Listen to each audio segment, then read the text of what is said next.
राम राम हरे हरे, हरे कृष्ण कृष्ण कृष्ण हरे हरे।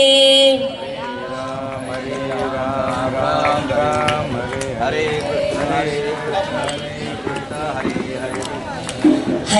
हरे राम राम राम हरे हरे कृष्ण कृष्ण कृष्ण हरे हरे।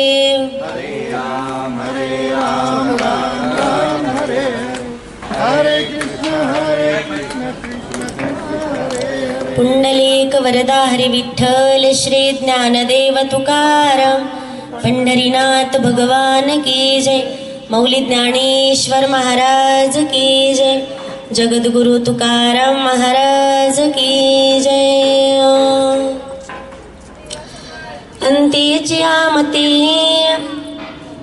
साच पान पुढिले गती,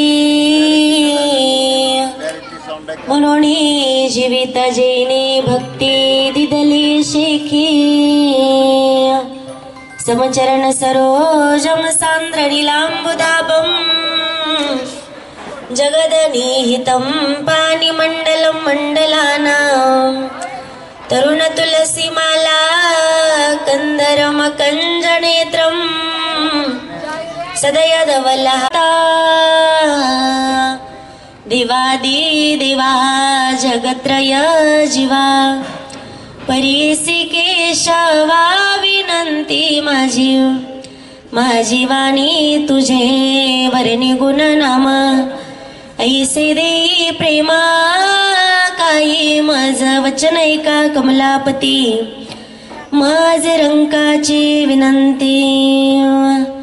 वक्रतुंड महाकाया सूर्यकोटी समप्रभ, निर्विघ्नं कुरु मे देव सर्वकार्येषु सर्वदा। अंतेची आमती, जी मंडळी आपल्यावर प्रेम करतात अशी फक्त माईबाप असतात. त्यांना नुसती चाहूल लागली ना की आता 9 महिने 9 दिवसांनी कुणीतरी जन्माला येणार आहे. आपण पोटात असल्यापासून आपल्या जन्माच्या चाहुली करिता ती भगवंताजवळ हात जोडायला सुरुवात करतात की भगवंता आता 9 महिने 9 दिवसांनी जो नवा अंकुर या पोटातून जन्म घेणार आहे त्याचा जन्म सुखमय होऊ दे बरं. आपण मुलगा आहोत, आपण मुलगी आहोत, काही कल्पना नाही. आपण गुणवान होणार आहोत, अवगुणी. एताची कर्म झाडा तुझी मान डाकली, आकांतू ते जननी दुःखदाया मोकाली, परिये दे मदाला सासून जोरे बाळा. त्या बाळांतपणात इतक्या यातना सहन करते. जर डॉक्टरांनी सांगितलं की बाळ आडवं आलंय, दोघांपैकी एकालाच वाचवता येणार आहे, आपल्याला न पाहता त्या डॉक्टरांना सांगते डॉक्टर साहेब माझं जगून झालंय हो, मला मरू द्या पण माझ्या बाळाला वाचवा. नारायणे उपराठे केले नारायणे उपराठे. भगवंता मी मोठा असताना छोट्याला निरोप द्यावा लागतोय ना, हे जरा उरफट झालंय. म्हणून बरोबर काय आहे जे आज लता आईंच्या सोबत झाले. आज आईंनी निघावं आणि हा गोड सोहळा तिच्या लेकरांनी या ठिकाणी संपन्न करावा. किती जरी हे जाणं परिपूर्ण आयुष्याची सांगता दिसत असली पण तरी सुद्धा लेकरांना दुःख होणं अगदी साहजिक आहे. आईचं जाणं निश्चित दुःख देतं. एके दिवशी अशाच पुण्यस्मरणाच्या कार्यक्रमात एका मुलीनं तिच्या आई करता एक कविता लिहिली होती. त्याची शेवटचे बोल माझ्या नेहमी स्मरणात राहतील. खरं तर ती मुलगी सांगत होती की आई बाबा मुलांना जन्माला घालतात, त्यात लेक असेल ना तर तिला आवडीनं सांभाळतात आणि एके दिवशी तिचं कन्यादान करतात. कितीही खमका बाप असू द्या, कितीही खंबीर माय असू द्या, पण त्या दिवशी खचते ज्या दिवशी लेकीची पाठवणी करते की चुकलिया माये, चुकलिया माये, बाळा हुर हुर पाहे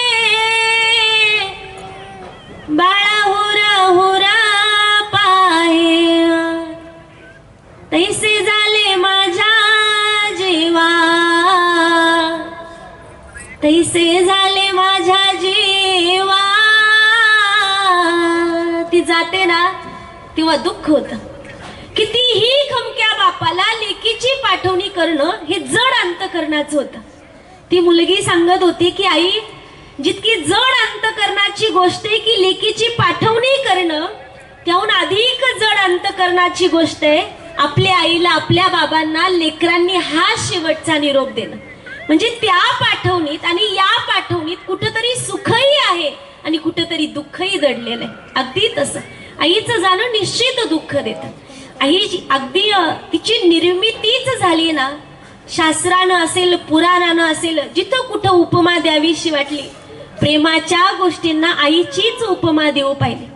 भगवंत प्रेम करताना दिसला ना, भगवंताला प्रेम पाहिलं आणि भगवंताच्या प्रेमाला कुणाची उपमा द्यावी तर आई बापाचीच द्यावीची वाटली. आपण ऐकलं ना की कृष्ण माझे माता, कृष्ण माझा पिता, बहिणी बंधू चोलाता, कृष्ण माझा. तर भगवंताला पण उपमा द्यावीशी वाटली, माई बापाची दिली. म्हणजे प्रेम करण्याच्या बाबतीत सर्वोच्च ठिकाण जर कुणाचं असेल तर ते फक्त आपल्या आईचं आहे, फक्त आपल्या बाबांचं आहे. म्हणून अशा आईचं जाणं निश्चित दुःख देतं. तुम्ही आम्ही सगळ्यांनी एक नाव ऐकले बघा. आजही आपल्या मुंबईमध्ये जे हॉस्पिटलमध्ये काम करताय ते डॉक्टर तात्याराव लहाने, त्यांच्या आयुष्यातील एक गोड प्रसंग तुमच्या माझ्या पुढ्यात मांडताय बघा. खरं तर आज तुमच्या माझ्या प्रत्येक जीवाकरिता हे जे डोळ्यांचं ऑपरेशन अगदी सुलभ झालंय, सोपं झालंय, ही सगळी तात्याराव लहानेंची कृपा तुमच्या माझ्यावर आहे. खरं तर नवीनच हे शिक्षण घेऊन ज्यावेळेला माय देशी आली, सगळं ठाऊक होतं तरी सुद्धा डोळ्यांचं ऑपरेशन करण्याच्या बाबतीत लोकांच्या मनात एक भीती भरलेली होती. म्हणजे 25-30 वर्षांपूर्वीचा काळ जर आपण पाहिला ना, तर डोळ्यांचं ऑपरेशन केल्यानंतर ते 75% फेल जायचं, म्हणजे दृष्टीच जायची अशी एक समज लोकांच्या मनात होती. म्हणून माणसं ऑपरेशन करायला घाबरायची. तात्याराव लहानेंना खरं तर आज मोठा पवित्र दिवस आहे मायबाप. आज खरं तर आपल्या गणपती बाप्पाचा वाढदिवस पण आहे. जगातील कुठलंही हॉस्पिटल बघा, कुठेतरी श्रद्धेला महत्व दिलं जातं आणि आपला संपूर्ण लहाने परिवार, आपल्या वारकरी संप्रदायाला मानणारा, अगदी भूषण वाटणारा हा परिवार आपल्या आराध्याचं स्मरण करून हिचं ऑपरेशन सक्सेस व्हावं याकरता सगळी टीम कामाला लागली. ऐका मायबाप, ज्यावेळेला सगळं ऑपरेशन झालं आणि तिला ऑपरेशन थिएटर मधून बाहेर आणलं, डोळ्यावरती पट्टी बांधली, डॉक्टर तात्याराव लहाने या स्त्रीला सांगताय, हे बघा ऑपरेशन अत्यंत नाजूक आहे, मोठ्या कष्टानं केलंय, पण तुम्हाला जपावं लागणार आहे. अगदी हवऱ्यासारखं, अगदी अत्यंत सुखही आपल्यासाठी फायद्याचं नाही, अगदी सुखही कामाचं नाही आणि प्रचंड दुःखही कामाचं नाही. या दोनही क्षणात माणसाला हार्ट अटॅक येण्याची शक्यता असते. म्हणून जरी दिसू लागलं ना तर हवऱ्यासारखं बघू नका, थोडं धीरानं घ्या, शांत राहा. डोळ्यात घळघळ आसू येतील, हृदय दाटून येईल, मन भरून येईल, असं काही करू नका, थोडं धीरानं घ्या. अशी अनेक सूचना तात्याराव लहाने या 28 वर्षीय स्त्रीला देऊ लागले. आणि अगदी सगळं सांगत डोळे बंद आहे, डोळ्यावरती पट्टी बांधलेली आहे, तिच्या डोळ्यावरची पट्टी सोडायला सुरुवात केली. सगळी पट्टी सुटत आली. शेवटचा एक फेरा राहिला. तिच्या लक्षात आलं की दृष्टी येईल की नाही हे तर दूरची गोष्ट आहे, पण आल्यानंतर सुद्धा कदाचित 1-2 मिनिटात ती परतही जाऊ शकते. म्हणून तसाच तात्याराव लहानेंचा हात पकडला आणि सांगू लागली, थांबा डॉक्टर साहेब, 2 किलोमीटर अंतरावर माझं माहेर, आधी आईला फोन करा, माझ्या बाळाला माझ्या पुढ्यात आणून बसवा आणि मग ही शेवटची पट्टी सोडा. ज्यावेळेला तिच्या माहेरी फोन गेला, तिचं बाळ तिच्या पुढ्यात आणलं, सांगितलं बाळाला पुढं बसवलंय. विश्वास नव्हता, आधी जवळ घेतलं.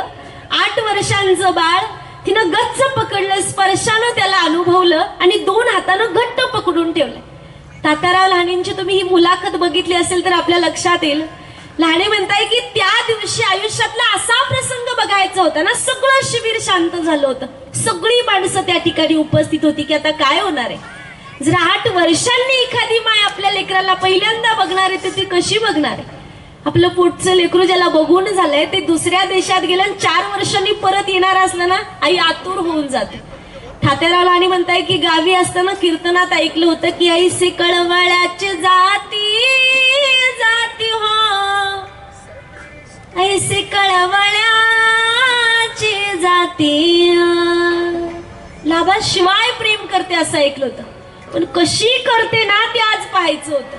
म्हणून सांगताय की ज्यावेळेला ती स्त्री समोर आली, तिचं 8 वर्षांचं बाळ तिनं गच्च 2 हातानं पकडून ठेवलंय आणि तात्यारावला आणीना सांगू लागले की आता सोडा माझ्या डोळ्यावरची पट्टी. तात्यारावला आणि म्हणताय की ज्यावेळेला तिच्या डोळ्यावरची पट्टी सोडली, कापूस बाजूला केला आणि बघितलं की तिच्या डोळ्यावरची पट्टी बाजूला काढली, तिनं डोळे उघडले, तिच्या 8 वर्षांच्या बाळाला तिनं पहिल्यांदा पाहिलं. तात्यारावला आणि म्हणताय की असा क्षण होता, असा प्रसंग होता.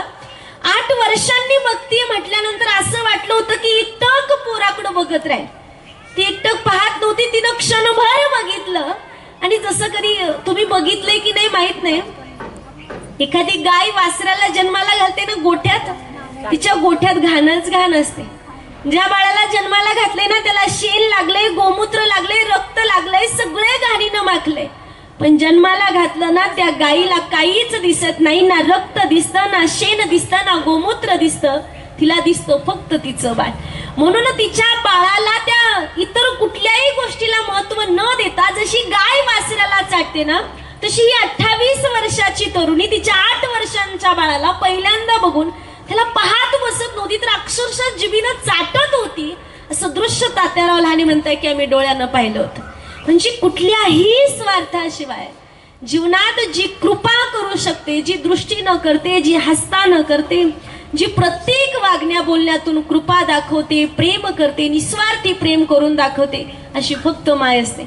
म्हणून निस्वार्थी प्रेम करणारी माणसं घरात आहे ना, तोपर्यंत घर भरल्यासारखं आहे. मायबाप तुम्ही बघा, आपल्याजवळ लाखो कोट्यावधी रुपयाचं घर आहे.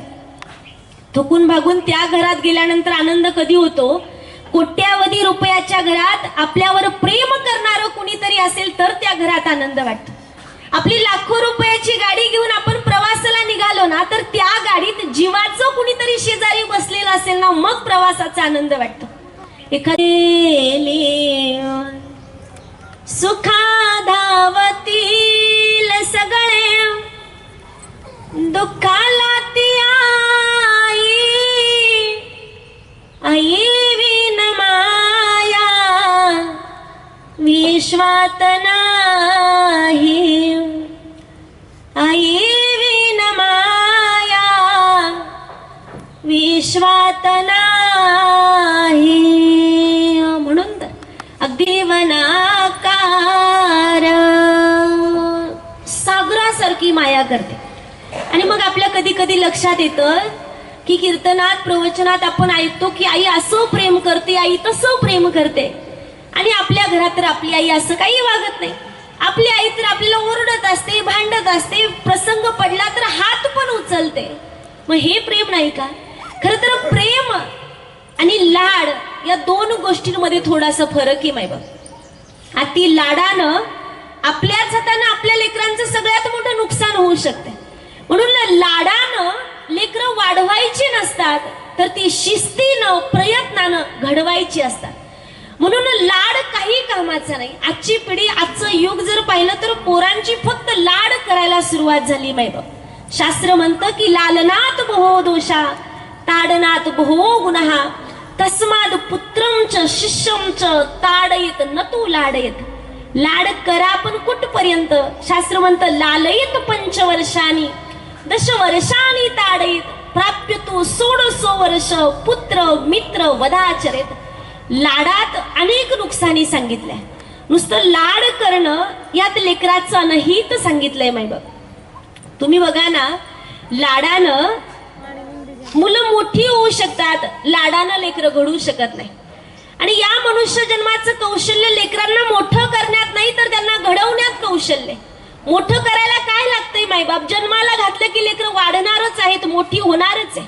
पण आपलं कौशल्य त्या लेकरांना आकार देणं, आपल्या पश्चात आपला परिवार चांगला घडणं, हे कौशल्य. आज जिजाईचा पोवाडा गायला जातो ना, कारण तिनं तिच्या लेकराला वाढवलं नाही, तर तिच्या लेकराला घडवलं मायबाप. तुम्ही कल्पना करा, शहाजी राजांना चांगली नोकरी होती. ती तिच्या बाळाला सांगू शकत होती, बाळा काही घेणं देणं नाही आपल्याला बाकीच्या समाजाचं, आपण आपल्या किल्ल्यात सुखानं राहू, इतकं तुझ्या वडिलांना चांगला पगार आहे, आपण सुखानं राहू शकतो. अगदी बाळा उन्हात जायची गरज नाही, पावसात नाही, थंडीत नाही, काही न करता तुला रोज गोडाधोडाचं करून मांडीवर मी आनंदानं निजवू शकते. लाडानं वाढवू शकत होत्या, पण ठाऊक होतं किती लाडानं वाढवलं, ह्याला कितीही जपलं, एके दिवशी याची मातीच होणार आहे. म्हणून ऐकून ठेवलं होतं की सूरत से कीरत बढी, बिन पंख उड़ा जाए, सूरत तो जात है पर कीरत कभी न जाय कबीरा, कीरत कभी न जाय.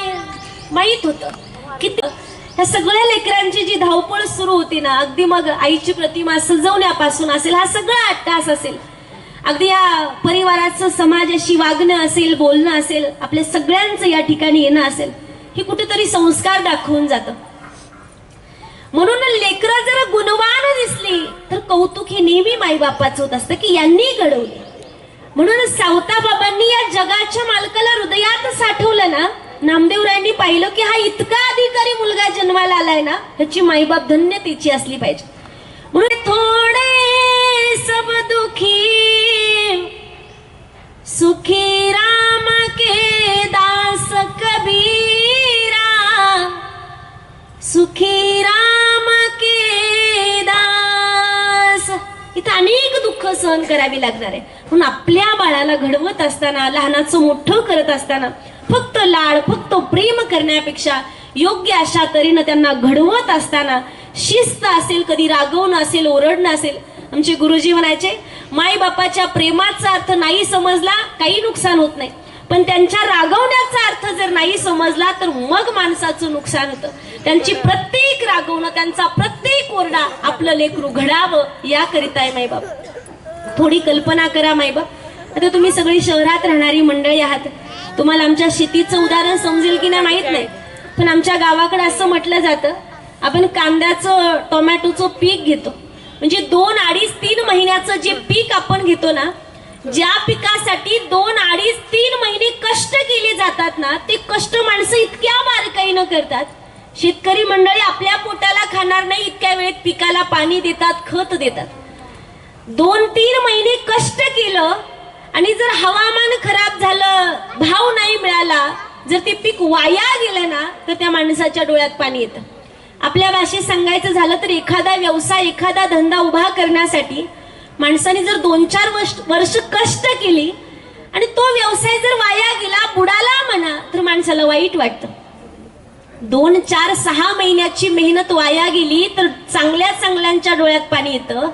म्हणजे गुरुजी म्हणायचे, या लेकरांना जन्माला घालून लहानाचं मोठं करण्यासाठी 2, 4, 6, 8 महिने नाही, उभं आयुष्य आपण पणाला लावतो. प्रत्येक क्षण ना क्षण संसारी जीव घालवतो आपल्या लेकरांकरिता. मग हे पीक फळाला यावं, हे पीक नावा रूपाला यावं, चांगलं व्हावं, याकरिता आपल्याला कष्ट करून, सायास करून घडविण्याकरिता तशा प्रकारची प्रयत्नही करावी लागणार आहे. म्हणून आपलं पीक, ज्या पिकाला शेतात नाही तर आपण आपल्या पोटात वाढवलं, आपल्या मनात जागा दिली, उभं आयुष्य ज्यांच्याकरिता खर्च केलं. आपण सगळ्यांनी एक नाव ऐकलं असेल बघा, जे आजही खरं तर मुंबईमध्ये कपड्याच्या बाबतीत सर्वात उत्कृष्ट असा कपडा खरं तर जी रेमंड नावाची कंपनी तयार करते, 10,000 करोडहून अधिक किमतीचे असणाऱ्या या कंपनीचे मालक विजयपद सिंघानिया यांचा दृष्टांत तुम्ही आम्ही सगळ्यांनी ऐकला असेल. अगदी फार दिवसापूर्वी नाही, कोरोनाच्या काळातील प्रसंग आहे. स्वतःच्या मुलाखतीतून ती तुम्हा आम्हाला सांगतात की गरीब घरात जन्माला आलो आणि माई बापांनी शिकवले, बाळा जेने पासे नानू छे वो शहानू छे, और जेने पासे नानू नछे सो मूरख छे. म्हणून पैसा कमवायला लागलो, विचार आला की त्याने जीवन सुखमय होणार आहे. इतका कमवला की ते कमवण्याच्या नादात लेकरा परिस्थितीनं घडलो, पण लेकरांना संस्कारानं घडवणं विसरून गेलो. परिणामी 2020 साली होतं नव्हतं सगळं आपल्या लेकराच्या नावावर केलं. वाढदिवसाच्या दिवशी त्याला भेट दिलं आणि तुम्ही जर पाहिलं असेल तर लक्षात येईल थोड्याच दिवसात बाप लेकाची थोडीशी बाचाबाची झाली आणि मुलानं वडिलांना बाहेरचा रस्ता दाखवला. थेट हायकोर्टात विजयपत सिंघानिया गेले, मुलाच्या विरोधात तक्रार केली, पण बाहेर येऊन तुमच्या माझ्यासाठी पत्रकार परिषद घेतली आणि आपल्याला एक संदेश देऊ लागले की उभ्या आयुष्यभराची माझी सगळी मेहनत पाण्यात गेली का, लेकरांना घडवू शकलो नाही. म्हणून ह्या जीवनाचं खरं साध्य जर काही असेल तर आपण परिस्थिती नसेल बाह्य बाजूनं किती सुदृढ झालो यापेक्षा ज्या पिढीनं असेल, जे आपला वारस चालवणारे, जे आपलं नाव चालवणारे, ज्यांच्याकडे पाहून आपल्या नावानं लोक बोट उठवणारे, आपली लेकरं गुणवान निघाली तरी मागची माणसं चर्चा करतील की कुणाची ही लेकरं, आणि लेकरं वाईट वागताना जरी दिसली तरी आपल्याच नावाचा उद्धार होणार आहे. म्हणून चांगल्या लेकरांच्या माय बापाला जसं कौतुक केलं जातं, लेकरं चुकीचं दिसले तर माय बापाच्या नावानं टाहो पण फोडला जातो, अगदी तसं याच न्यायाप्रमाणे या जीवनातील सर्वोच्च ठिकाण जर कुणाला काही गाठायचंय तर प्रापंचिक जीवाला तिची लेकरं घडवणं हेच एक ध्येय. आणि खऱ्या अर्थानं पाहिलं तर तुमच्या माझ्यासारखा प्रत्येक संसारी जीव जीवाच्या आकांतानं प्रयत्न करतो, अट्टहास करतो फक्त लेकरांसाठी. मी नेहमी एक गोष्ट म्हणते, तुम्हाला कधी ब्रह्मचारी भेटले ना, त्यांना विचारा रात्रंदिवस भजन करता कशासाठी हो. ब्रह्मचारी सांगेल माझा उद्धार व्हावा याकरिता. संन्यासी बाबांना विचारलं तुमचा अट्टास तुमचं भजन कुणासाठी हो, संन्यासी बाबा सांगतील माझा उद्धार व्हावा याकरिता. वानप्रस्थ आश्रमातील माणसांना विचारलं तुमचं भजन कुणासाठी हो, ते सांगतील आमचा उद्धार व्हावा याकरिता. परंतु या जगात संसारी जीवाला जर विचारलं तुमची कष्ट कुणासाठी, तुमचा परमार्थ कुणासाठी, तुमचं अन्नदान कुणासाठी, तुमची वारी कुणासाठी, तुमचा परमार्थ कुणासाठी, सगळं सायास करतात. अगदी घरापासून आळंदीला पायी जातील, पंढरपूरला जातील, आपल्या आराध्यापर्यंत जातील, ती तीर्थयात्रा करतात आणि समोर देव दिसला की हात जोडून सांगतात माझी लेकरं सुखात राहू दे बरं. म्हणजे प्रापंचिक जीवाचा सगळा अट्टहास जर कुणासाठी असेल तर तो फक्त लेकरांसाठी. ज्यांनी उभं आयुष्य आपल्यासाठी हात जोडलेत, ज्यांनी उभं आयुष्य आपल्याकरिता प्रार्थना केली आहे, त्यांच्यातून ऋणातून उतराई व्हावं, त्यांना एक मोठा थँक्यू म्हणावा. त्यांनी आपल्याला तीळ दिला ना, म्हणजे मकर संक्रांतीला जो तिळगुळ दिला जातो, शास्त्र म्हणतो ते मोठ्यांनीच छोट्यांना द्यायचं. आणि खरं तर आजही तीळ अर्पण केला जातो. अगदी आयुष्यभराची जिवंतपणे असतानाची जी कार्यक्रम होतात त्याला कधी कधी आपण शुभेच्छा म्हणतो, ही मोठी छोट्यांना देत असतात. कधी त्याला आपण आशीर्वाद म्हणतो. शुभेच्छा असेल, आशीर्वाद असेल, याची उलट बाजू पाहिली तर त्यालाच भावपूर्ण श्रद्धांजली म्हटली जाते. ही छोट्यांनी मोठ्यांना द्यायची असते. म्हणून जर जिवंतपणे आशीर्वादात सामर्थ्य आहे मानतो. लेकरू आजारी पडल्याने दवाखान्यात ऍडमिट असेल ना, त्याचं ऑपरेशन सुरू असताना जगातील कुठलीही माय, कुठलाही बाबा निवांत टीव्ही पाहत नाही. काय करतो? हात जोडतो, प्रार्थना करतो. तिचं बाळ सुखरूप घरी आलं ना तर 4 लोकांना सांगते माझी प्रार्थना फळाला आली बरं.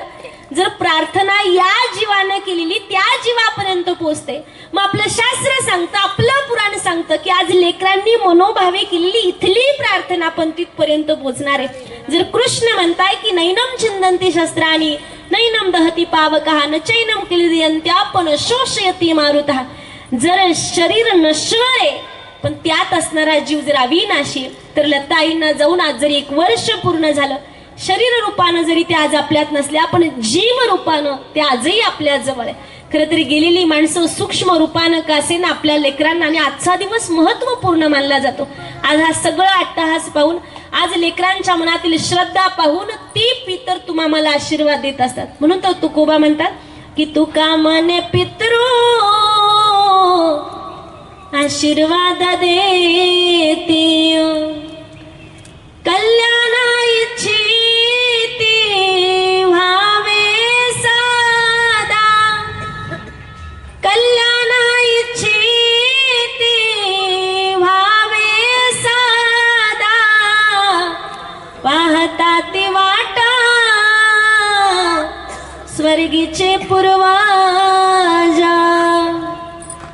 देखणं अशा प्रकारचा सोहळा आपल्या आईचा या ठिकाणी संपन्न करताय.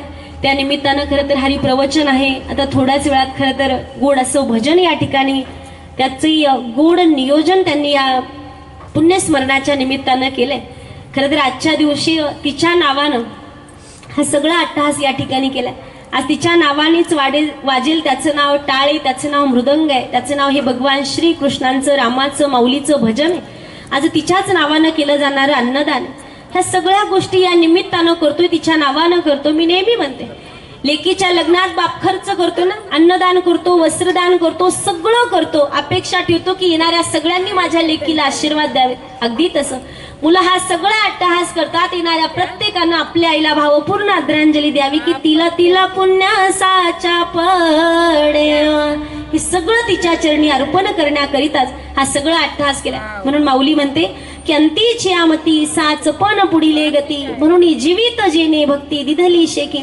अंतिम समयी आपली मती जे स्मरण करेल त्यानुसार पुढील गतीला तुम्हाला जावंच लागणार आहे. म्हणून मरणानंतर लेकरांनी दिलेलं हे सगळं हरिनाम, हे सगळं पुण्यस्मरण जर तिथपर्यंत पोहोचणार आहे, अगदी सूक्ष्म रूपानं आपण केलेलं कर्म सुद्धा आपल्या बरोबर येणार आहे. म्हणून अंतिम समयी आपल्या अंतकरणात चांगलीच सद्भावना राहो, हीच खऱ्या अर्थानं तिची केलेली सेवा. म्हणून आजच्या लताईंच्या पुण्यस्मरणानिमित्त या संपूर्ण परिवारानं हा सगळा अट्टहास या ठिकाणी करत असताना खरं तर मोठ्या दूरवरून याच परिवाराचे मित्र असणारे आमचे भाऊ, खरं तर आमच्या प्रमोद दादा गगे यांनी मला हे प्रवचनाचं निमंत्रण दिलं. तुम्ही सकल मायबापानं माझं इतकं सगळं बोलणं शांततेने ऐकून घेतलं. तुम्हा सर्वांचे आभार व्यक्त करते. मोठ्या श्रद्धेनं गायलेलं हे सगळं हरिनाम मी लताईच्याच चरणी मोठ्या श्रद्धापूर्वक अंतकरणाने अर्पण करून या सेवेला याच ठिकाणी पूर्ण विराम देते. पुंडलिक वरदा हरी विठ्ठल श्री ज्ञानदेव तुकाराम पंढरीनाथ भगवान की जय. माऊली ज्ञानेश्वर महाराज की जय. विठ्ठल विठ्ठल विठ्ठल विठ्ठल. पुंडलिक वरदा हरी विठ्ठल श्री ज्ञानदेव तुकाराम पंढरीनाथ भगवान की जय. माऊली ज्ञानेश्वर महाराज की जय. कुणी बोलणार आहे? जय गुरु. धन्य झालो आम्ही आज उज्ज्वला ताईंचे प्रवचन ऐकून. तर माझ्या 70 वर्षाच्या आयुष्यामध्ये आज पहिल्यांदाच ऐकते. त्याबद्दल हीच आमची कर परिवाराकडून आपल्याला धन्यवाद देतो आणि आपल्याला कोटी कोटी प्रणाम सादर करतो. पुष्पवर्षावाचा कार्यक्रम कधी घेणार गणेश? घ्या ना ते उरकून.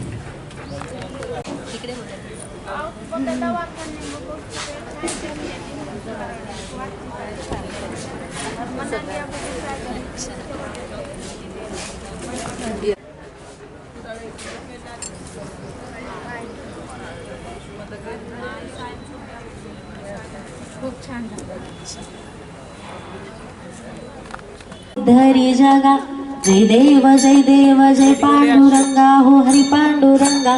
रखुमाई वल्लभ रायच्या वल्लभ पावे जुलगा. जय देव तुळशी माळा गळा कठेऊनी कंठी कासे पितांबर प्रस्तुल्ल लाटी. देव सुरवर नित्य ती भेटी गरुड हनुमंत पुढे उभे राहती. जय देव जय पांडुरंगा हो हरी पांडुरंगा. रखुमाई वल्लभ रायच्या वल्लभ पावे जुलगा. आषाढी कार्तिक भक्त जन येती हो साधू संत येती. चंद्रभागेमध्ये स्नान ज करती. दर्शन घेया मात्र तयवह मुक्ती. पेशवाशी नामदेव भावी वाळती. जय देव जय पांडुरंगा हो हरी पांडुरंगा. रखुमाई वल्लभ रायच्या वल्लभ पावे जुलगा. जय देव आरती ज्ञान राजा आहा कैवल्य तेजा सेवित साधू संत. मानू वेदला माझा आरती ज्ञान राजा. प्रकट गुह्य बोले विश्व ब्रह्माचे केले राम जनार्दनी. चरणी मस्तक ठेवले आरती ज्ञान राजा. आहा कैवल्य तेजा सेवित साधू संत. मनोवेदला माझा आरती ज्ञान राजा. लोकले ज्ञान जगी ताने नाते पोहती अवतार पांडुरंग. नाव ठेविले ज्ञानी आरती ज्ञान राजा. महाकैवल्य तेजा सेवित साधू संत. मनोवेदला माझा आरती ज्ञान राजा. आरती तुकारामा स्वामी सद्गुरु धामा सच्चिदानंद मूर्ती. काय दाखवी आम्हा आरती तुकारामा. राघवे सागराचा पाषाण तारिले तैसे तुकोबाचे अभंग रचिले आरती तुकारामा स्वामी सद्गुरु धामा सच्चिदानंद गुरुते पाया दाखवे आम्हा आरती तुकारामा तुकिता तुलने से ब्रह्मा तुकासी आले मंगळामेश्वरी चरणी मस्तक फिरले आरती तुकारामा स्वामी सद्गुरु धामा सच्चिदानंद गुरुते पाया दाखवे आम्हा आरती तुकारामा झाले लोटांगण वंदन चरण गळ्याला पाहि रूप तुझे प्रेमे आलिंगन अनंत पूजन भावे वालिन म्हणलो त्वमेव माता पिता त्वमेव बंधु सखा त्वमेव विद्या पूर्णं त्वमेव सर्वं मम देवते कायेन वाचा मनसेन्द्रियेण वा पूजा करावं प्रसिद्धं करुण यज्ञं सकलं परस्नं नारायणाते समर्पया अच्युतं केशवं रामनारायणं कृष्णदामोदरं वसुदेवं श्रीधरं माधवं कोटिकावल्लभं जानकी नायकं रामचन्द्रं हरे राम राम राम हरे हरे हरे कृष्ण कृष्ण कृष्ण हरे हरे हरे राम राम हरे हरे हरे कृष्ण कृष्ण कृष्ण हरे हरे मोरया रे बाप्पा मोरया रे बाप्पा मोरया रे बाप्पा मोरया रे बाप्पा मोरया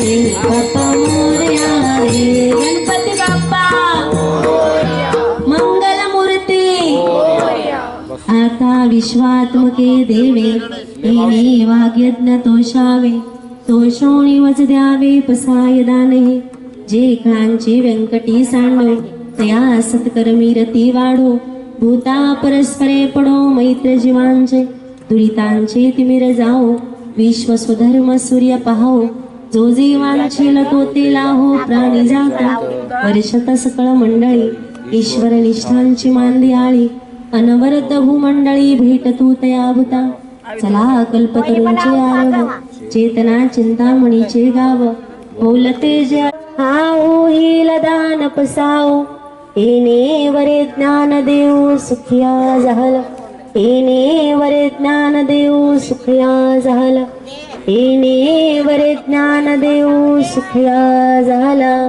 पुंडलिक वरदा हरी विठ्ठल श्री ज्ञानदेव तुकाराम पंढरीनाथ भगवान की जय मौली ज्ञानेश्वर महाराज की जय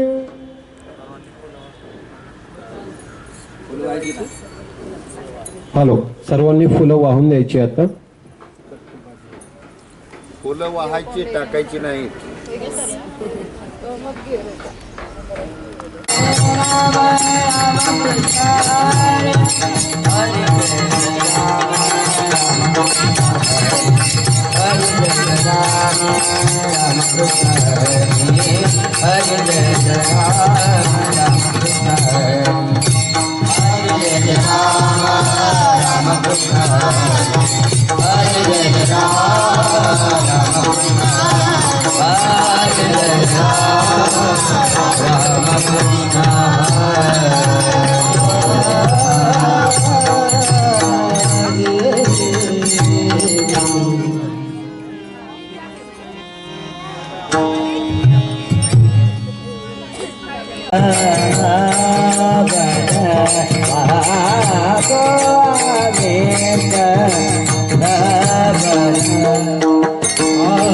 Oh